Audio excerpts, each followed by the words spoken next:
lo más empezar el sumario. La declaración del acusado deberá estar tomada. Hasta ahí.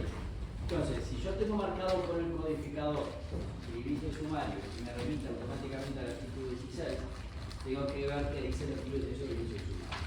Y sobre eso vamos a los antecedentes. Sí. No, que incluso cuando se detiene y pasa el tiempo, lo van a liberar. Sí. Y eso no significa que se deba terminar la investigación. La investigación puede ser. Está bien, no tiene por qué quedarse así, pero todavía eso lo vamos a ver más adelante. Pero me interesa por las intervenciones de Lutanzi y de Couto acá, que tiene un fundamento, los dos tienen un fundamento. Pero vamos a la Constitución. ¿Cuál es el primer antecedente de la Constitución del artículo 16? 113 y 114 de la Constitución de 1830. El 113 es equivalente al 15, pero ahora no me interesa mucho. El 114 decía: en cualquiera de los casos del artículo anterior, que se refería a la persona detenida en flagrante delito, el juez, bajo la más seria responsabilidad, tomará al arrestado su declaración dentro de 24 horas, por acá vamos igual a lo que nos leyó recién, y dentro de 48 lo más empezará el sumario, y acá viene el tema. Examinando a los testigos a presencia del acusado y su defensor. Quiere decir que el constituyente de 1830, cuando diseñó el comienzo, concibió cómo va a empezar el proceso penal, dijo que deberá empezar con el enjuiciamiento de prueba, escuchando a los testigos. Era la única prueba que existía básicamente en aquel entonces, prueba documental, testimonial. ¿Sí, Rosy? No, ¿qué artículo era? Es el primer antecedente del artículo 16, el 114 de la Constitución de 1830. Nos vamos a la Constitución de 1918, que pasó a ser el 155, que mantiene su concepción del proceso penal. Deberá iniciarse el sumario cuando, examinando a los testigos. Entonces, ojo, el constituyente quiere que para iniciar el proceso penal diligenciemos pruebas y escuchemos a los testigos. En 1830 lo consagró, en 1918 lo mantuvo. 1934, el artículo 16 ya pasa a ser el artículo 16. ¿Qué dice la Constitución de 1934?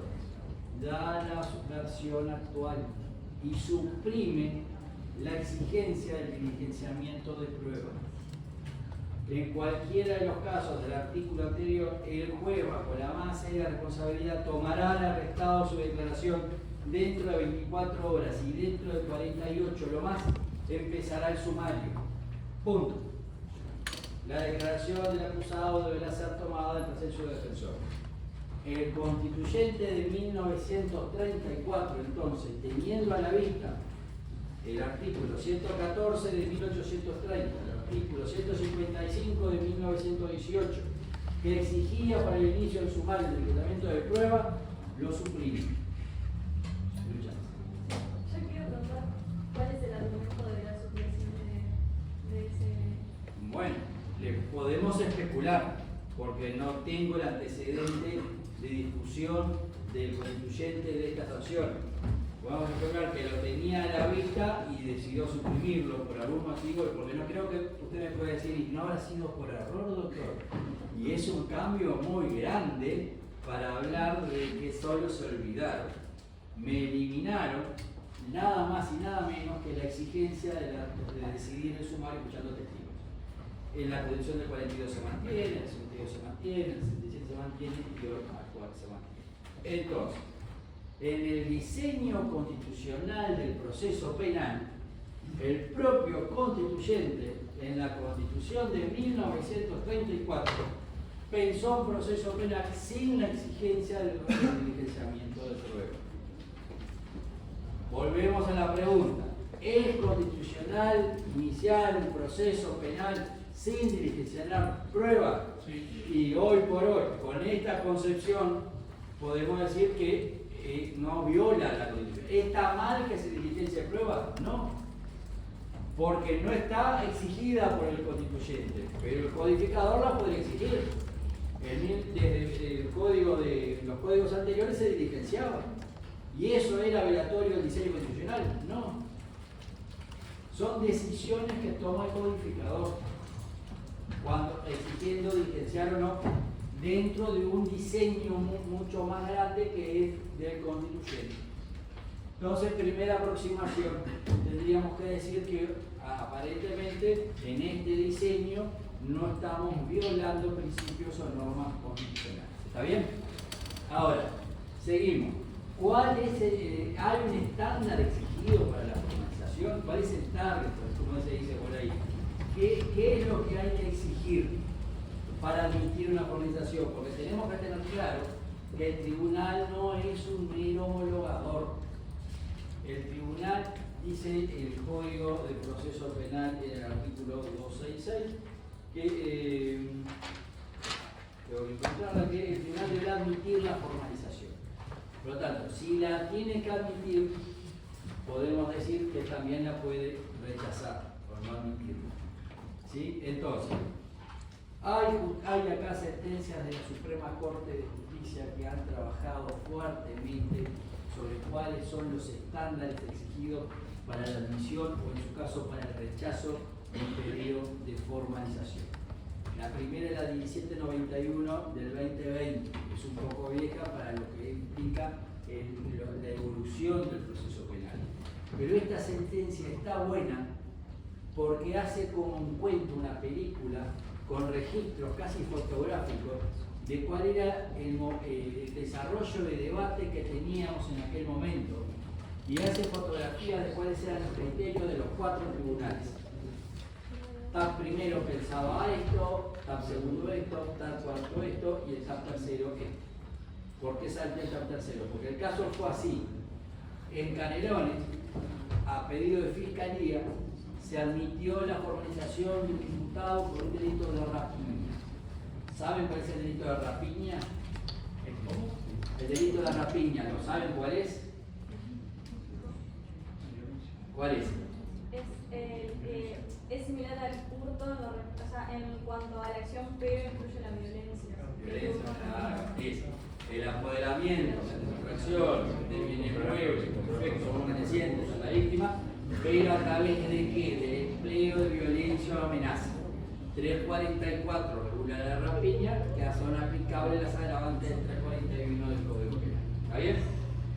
Esa persona fue formalizada por el delito de rapiña y le imponen la prisión preventiva. Va al tribunal, que en este caso cae en el TAP tercero, y el TAP tercero saca una resolución revocando la formalización y las medidas, realizando un análisis de suficiencia de la evidencia planteada por la Fiscalía en la audiencia.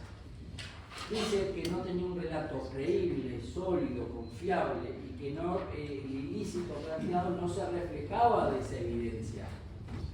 Por lo tanto, revocó. Y si revoca, termina el proceso. ¿Sí? Sacó la sentencia con fuerza definitiva, habilitó la casación. Fue a casación y la Corte revocó, anuló la sentencia del tribunal y dijo no. En la etapa de formalización, bueno, por eso es hablaba. lo que te decía, no sé si es una. Yo no sé si estoy hablando de una interlocutoria con fuerza definitiva para que habilite casación. Son muy pocos también los casos de rechazo de formalización. Lo que pasa es que ahora hay más, ahora empezaron a llegar más. Hay una Corte ya tiene 2 en el mismo sentido de 791. ¿Y qué vas a decir que es? Porque termina eso. Yo no sé si termina. ¿Qué termina? Porque no hay proceso. Claro, el tribunal revoca el archivo. Sí. Por eso. Y se puede reabrir. ¿En qué caso? Si no hay pero esa investigación, no sé si se habría que discutirlo, pero. Puede encontrar nuevas evidencias. Porque si no, no me justifica la casación. No, por eso digo que no justifica. No, yo no sé si se justifica la casación, que es solo para interlocutorias con fuerza definitiva. Sí, para mí, en esta de 121, estoy seguro, no me acuerdo ahora cómo dice, pero el tribunal revoca, archiva, cierra y si acá se terminó, no cumpliste, marcha. Pero las sentencias de la Corte mencionan la naturaleza jurídica. No, precisamente. Lo darían por sentado. Me parece que debe por sentado el interlocutor de justicia. Y acá la Corte dice, no. Acá en el momento de la formalización no es el momento para que entremos a analizar suficiencia de evidencia. Acá basta que la Fiscalía relate un hecho, que ese hecho sea típico, que surja la participación del imputado y que haya evidencia que respalde eso que está diciendo. Con esto es suficiente, dice la Corte. Anula, resurge la formalización del proceso continuo. Entonces, Nacho, ahora hay dos de este año que también la Corte revocó dos sentencias, que es la sentencia de la 159-2025 de la Suprema Corte de Justicia, que revoca una sentencia de segunda instancia que había revocado la formalización, y esta es más reciente, que es la 854-2025, que es del 7 de agosto, la anterior era del 27 de febrero, esta es del 7 de agosto de 2025, que también la Corte revoca las dos resoluciones del TAP, de los TAP, cada uno en su caso, con argumentos similares. Dice, no, acá suficiencia, no corresponde. Si para rechazar un pedido de formalización, cuando vimos amparo, ¿se acuerdan que hablamos que tiene que ser algo manifiestamente improponible, algo grosero, claro, sensible? Tenemos que tener una ausencia, una carencia de tipicidad de este tipo. Algo que fuera que te rompa los ojos, manifiestamente improponible, por ejemplo, me pide una estafa de un incumplimiento contractual, la pregunta no es típica, es clara, pero no hay dudas, porque si hay dudas, el razonamiento de la Corte es, vaya a juicio. Yo no puedo cerrar la posibilidad de un debate a juicio cuando la situación planteada es opinable y pueden haber distintas interpretaciones. Si ustedes leen los tres casos que yo les estoy planteando, van a ver como en los tres casos la situación era opinable, habían dudas, habían distintas posibles valoraciones del hecho, por lo tanto la Corte dijo, vaya a juicio. Pruébelo si puede ahí y si no.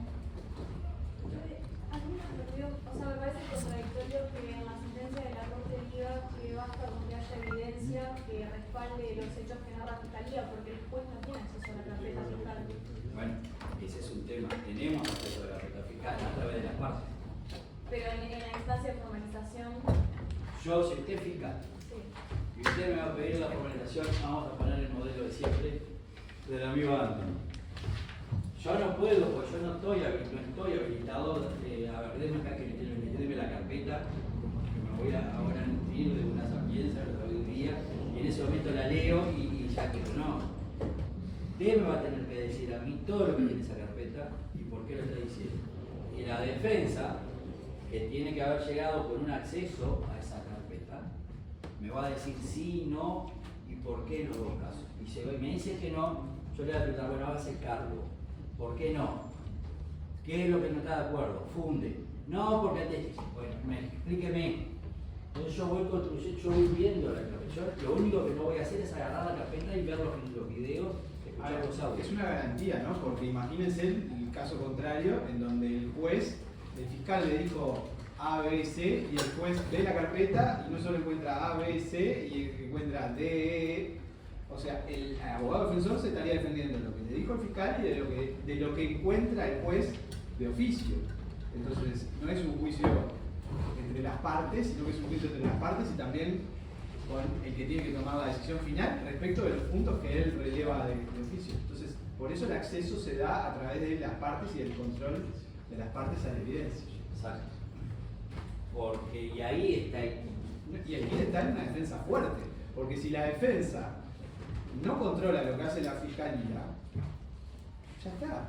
Pero eso no es una responsabilidad del Poder Judicial. Acá hay que identificar los roles. El juez no tiene que suplir al fiscal cuando el fiscal hace mal su trabajo, y el juez no puede apoyar a la defensa en su trabajo como defensor del imputado. Tiene que llegar a los insumos a través de lo que le plantea, pero si las defensas no hacen su trabajo, ¿por qué? Por diferentes razones, o porque no tienen tiempo de dedicarle a los casos,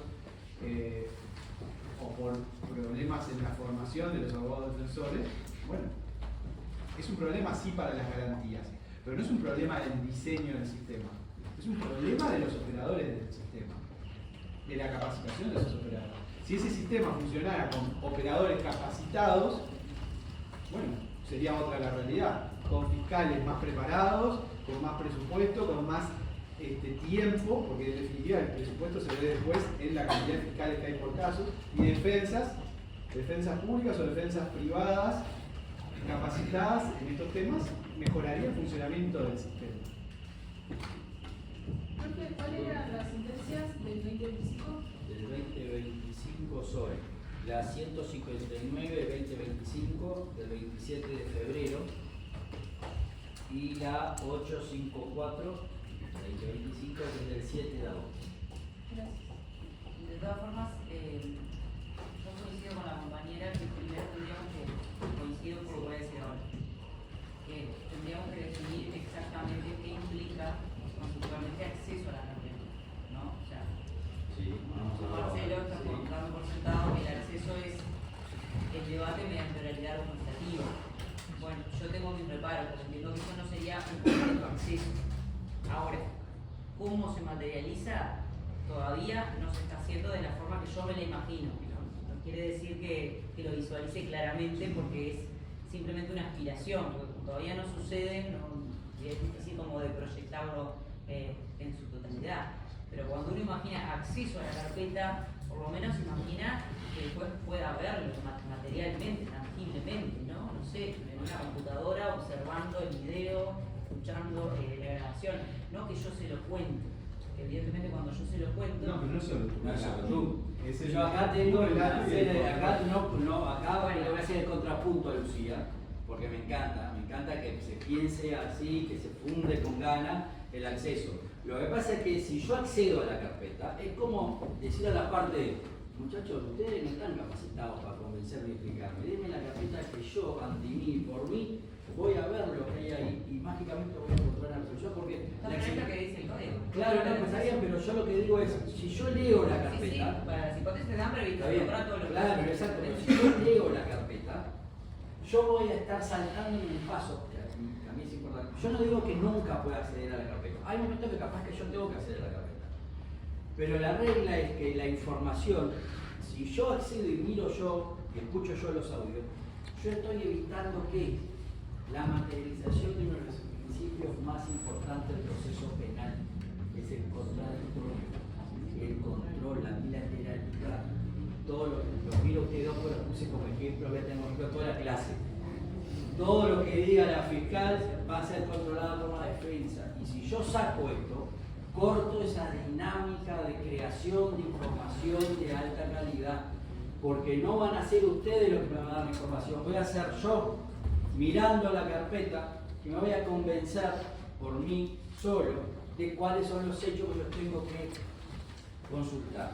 Pueden haber situaciones extremas, sí, No, disculpe que le interrumpa. No. Bajo los mismos principios que usted mencionó, es en donde está sustentado la posibilidad de los acuerdos probatorios entre las partes, que más adelante, en ¿no? mi opinión, Sí.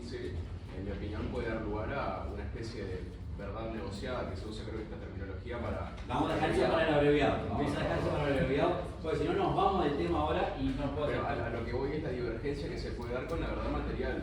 Entiendo que en algún punto también Lo que pero pasa es que Perdón, están partiendo de la base de que el defensor no va a hacer su trabajo. El defensor va a aceptar algo que no sucedió en la realidad. ¿Por qué no quiero decir que vos lo estés haciendo, ¿por qué menospreciar el rol Claro. del defensor en cuanto a su trabajo? Estás partiendo, eso es decir que el defensor va a aceptar algo que no sucedió. El defensor tiene que no aceptar una afirmación contraria a la realidad. Yo creo en los abogados que tenemos, creo en la fiscalía que tenemos y creo en el sistema. Y como dice Nacho, creo que un defensor que decida ser penal Se necesita más capacitación. No, de todo. está bien, pero creo que si un defensor que va a hacer un proceso penal no se va a dejar intimidar y no va a ceder ante la primera expresión. Pero entiendo, pero dejamos eso para más adelante, si no, no llegamos. Y de esta parte le agrego a Nacho algo más, que te parte de una premisa, que la verdad material es siempre alcanzable. Ni en los procesos de sistema inquisitivo teníamos la verdad material 100%, teníamos una aproximación más o menor a la verdad material, pero tampoco era lograble. Entonces, parte de dos premisas es lo que yo discrepo. Primero, que vamos a descansar la verdad material, y segundo, que el abogado no está capacitado para ejercer una defensa. Es que eso no necesariamente, porque podría aceptar un acuerdo de que le sea súper beneficioso al imputado, pero tampoco entiendo que ese fin es lo que se busca en una eventual absolución de una persona que en los hechos, desde la realidad de los acontecimientos, efectivamente cometió el delito. Además, ¿Quién eso es lo argumento lo eso? vamos a ver más adelante, Pero lo que les quería poner un ejemplo, siguiendo la línea de razonamiento de Lucía, que está bueno, que pueden haber situaciones extremas que habiliten que el juez tenga que ver la carpeta en la etapa de formalización que no está habilitado. Pero son situaciones excepcionales que nunca las vi. Por ejemplo, que la defensa controvierta la existencia de cierta evidencia, no la suficiencia. Que la defensa diga, doctor, la fiscalía miente, ese testigo no existe en su carpeta. Y la fiscalía me diga, doctor, discúlpeme, acá está. Tengo el archivo con su registro registrado acá. ¿Lo quiere ver? ¿Cómo voy a solucionar eso por el debate? Y tengo defensa que me dice que la fiscalía miente y tengo la fiscalía que me dice no miento, tengo el registro. Sería una situación excepcionalísima, extrema, que le tengan que mostrar la carpeta a la sede para que vea que existen los registros previos de ese testigo. Pero afuera de algo tan extremo que nunca vi que pasara, el juez en la etapa de formalización no tiene habilitado por ley el acceso a la carpeta de la fiscalía materialmente. Insisto que es lo que... Claro, pero yo lo que digo es, en los casos excepcionales, cuando sí tiene habilitado el acceso, vos girás obviamente el volumen de casos que ves es mayor al que yo trabajo. Pero de lo que yo he visto, sacando este caso extremo de debate sobre existencia o inexistencia, en otros casos, en otras hipótesis, es muy difícil que vos le digas al juez, por ejemplo, si no, está, por ejemplo, esta acta y dice tal cosa, ¿la quiere ver? En general no es que el juez te diga, sí, a ver, alcáncenla. O sea, te va a preguntar a vos como defensa. Bueno, ¿usted qué opina? ¿Qué dice eso? ¿Qué interpretación tiene? La fiscalía que opina. Entonces, nos seguimos basando en las alegaciones orales igualmente. Sí, claro, pero... Entonces, el acceso no es tangible, no es material. Pero con relación a un documento. No es material, es un acceso a través de las partes. Pero no le interrumpa. Pero si el tengo que hacer el ejemplo, me dice que yo estoy con un traje verde con lunares amarillos y la gente dice, no, esto no es así. ¿Cómo va a ser eso? Y ese es el debate. Todo no es una simple argumentación oral de una parte, es una simple argumentación oral de una parte, pero bajo el control del contradictorio de la contraparte. Entonces, no me convence ese concepto de acceso, pero está bien. Perdona, yo te interrumpí. Ya está, No, vos lo planteaste bien cuando dijiste que era un tema de discusión acerca de no de la existencia o inexistencia de la prueba, sino de cuestiones que se dicen respecto de la evidencia, cuestiones que se dicen respecto de la evidencia, ¿no? Distintos relatos acerca de... ¿En qué momento decís vos? No, estoy en el momento de la formalización. Que se puede dar una defensa que diga una cosa y una fiscalía que diga otra, partiendo de la base de que ninguno de los dos miente, sin llegar a ese extremo. Pero creo que no ese es el problema. El problema es lo que vos dijiste antes de cuán bajo es el estándar para que el juez tome la decisión de la formalización. Por más de que la defensa haga planteos vinculados a poner en duda determinadas cuestiones de la formalización y que tenga razón para eso, en los temas opinables, los jueces van a formalizar la investigación igual. Y eso no es un problema del debate, sino de lo bajo que está el estándar. Por eso decías, no es conveniente hoy centrarnos... Porque puede haber. No, sí, está bien. Yo creo que el problema no es que esté bajo el estándar, sino que el problema son las consecuencias negativas, ¿no? Pero ese estándar bajo se va a dar sobre la base de esas visiones quizás contradictorias de la evidencia que se está manejando en ese momento. Se puede llegar, porque no es lo mismo que para dictar una sentencia de condena, donde vos tenés que eliminar todas las dudas razonables. Acá no.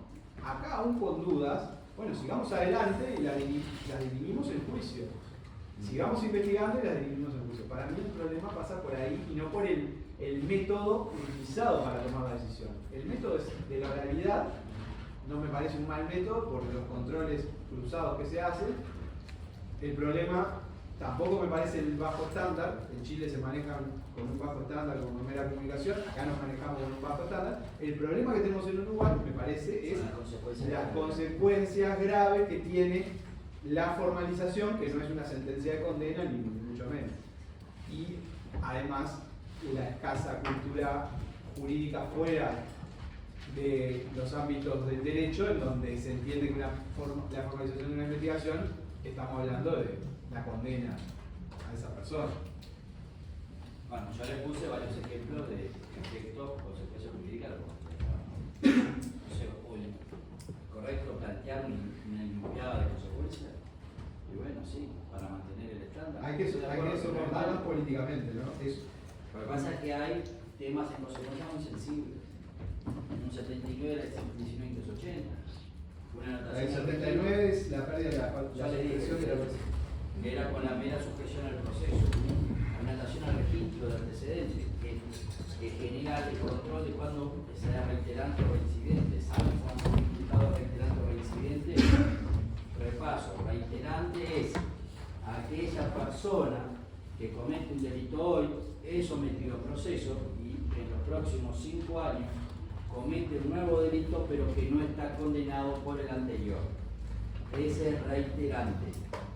Por eso se habla del quinquenio, del artículo 48. Reincidente, comete un delito hoy, lo condenan hoy y en los próximos 5 años comete un nuevo delito. Esta persona es reincidente. ¿Cómo sabemos todo eso? Porque los antecedentes de la formación van al registro, se notan, se registran. Entonces hay temas sensibles por el tipo porque hay vínculos frustrados, hay temas sensibles porque implican afectan el propio funcionamiento del proceso penal. Entonces ahí es muy difícil lograr un consenso en qué hacemos con las consecuencias.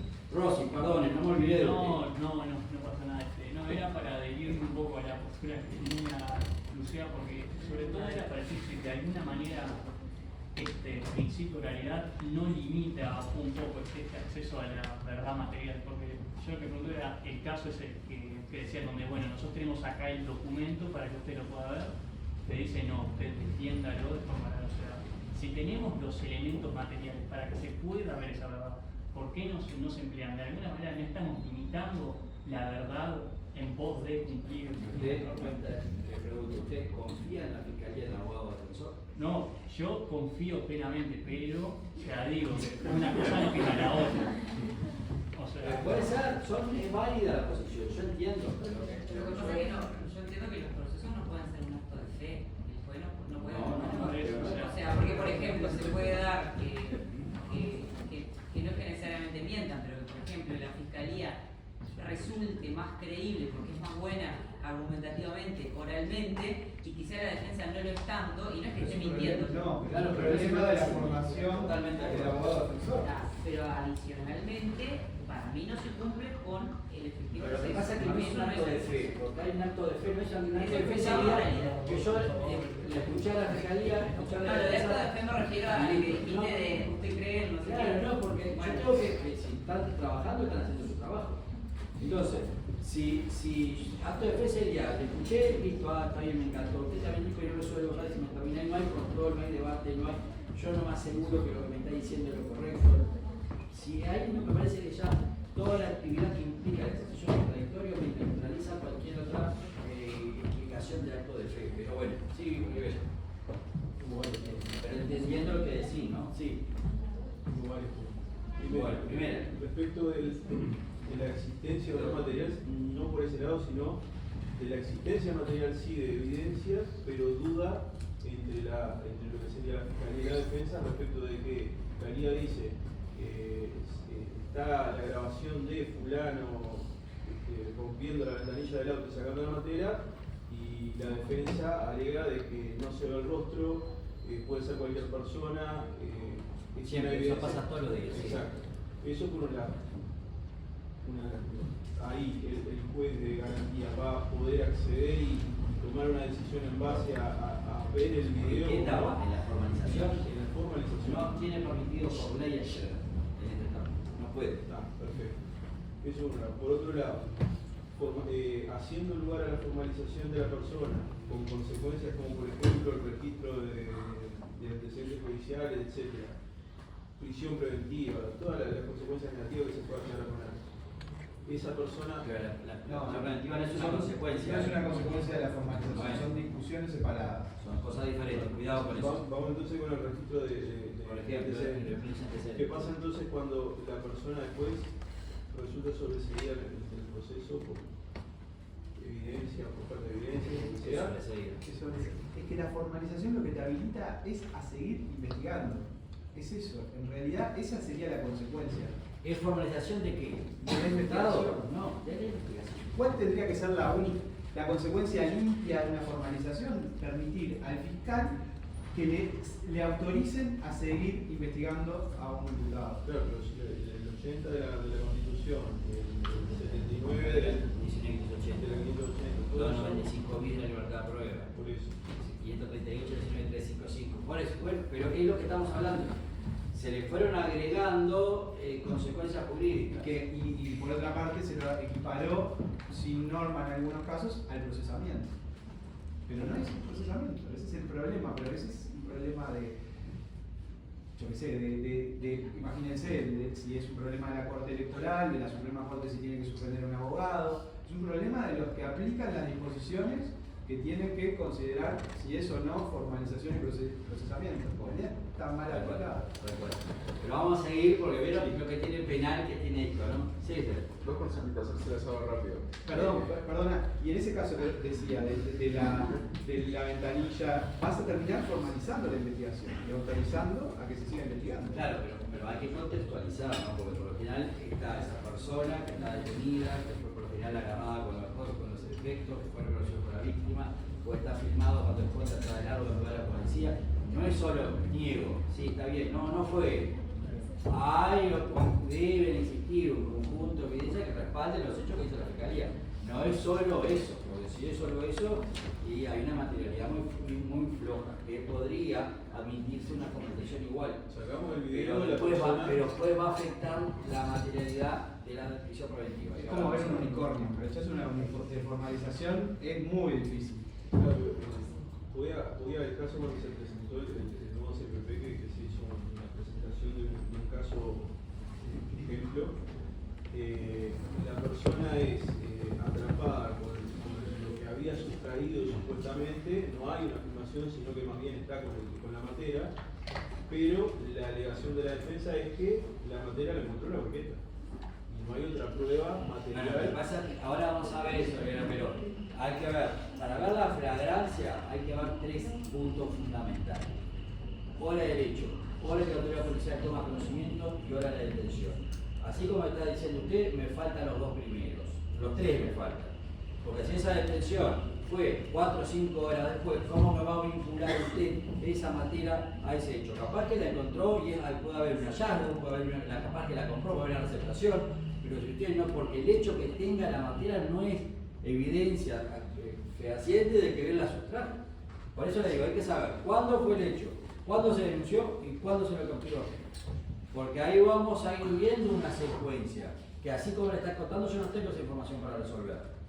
Pero si el hecho fue a las 12 de la noche y me agarran con la martera a las 4 de la mañana, a las 6, 4 de la tarde, y bueno, yo qué sé de la saco. La Fiscalía, si va solo con eso, seguramente no tiene nada. No, de empezar a ver abiertamente que yo no me termina de encuadrar por qué la resistencia de que el juez acceda a la carpeta. Sí entiendo que hay determinados principios, pero no entiendo que un sistema debe ser construido en base a una especie, permítame, de ideal de cara a veces lo fáctico. Y lo que mencionaba Lucía, esto se va a dar en la práctica, o sea, el propio equipo docente mencionaba de fiscalía que tiende a acusar y eventualmente obtener una sentencia de condena, y la defensa, por supuesto, va a tender a la absolución o el sobreseimiento. Y la cuestión de que en la práctica haya un fiscal que en el debate argumentativo se desempeñe del mejor modo, eso va a ocurrir igualmente. Y el único que en este plano puede desempeñar la función del tercero imparcial va a ser el juez inevitablemente. Entonces tenemos que confiar en este caso en el juez y quizá no quedarnos tanto con este ideal de Yo les agradezco el crédito que le dan y la confianza que A nos los brindan, jueces, el juez sí. es brutal. Vos hablaste bien parado. No, Pero vamos a ver, por lo general no suelo decir eso, pero acá- el tema es por qué tiene que hacer. Les vuelvo a preguntar por qué tenemos que exigirle que el juez vea algo que trancando la dinamismo de una audiencia. Tendríamos que sentarnos a pensarlo, porque lo mismo, yo le doy vuelta a la pregunta. ¿Por qué tiene que hacer eso?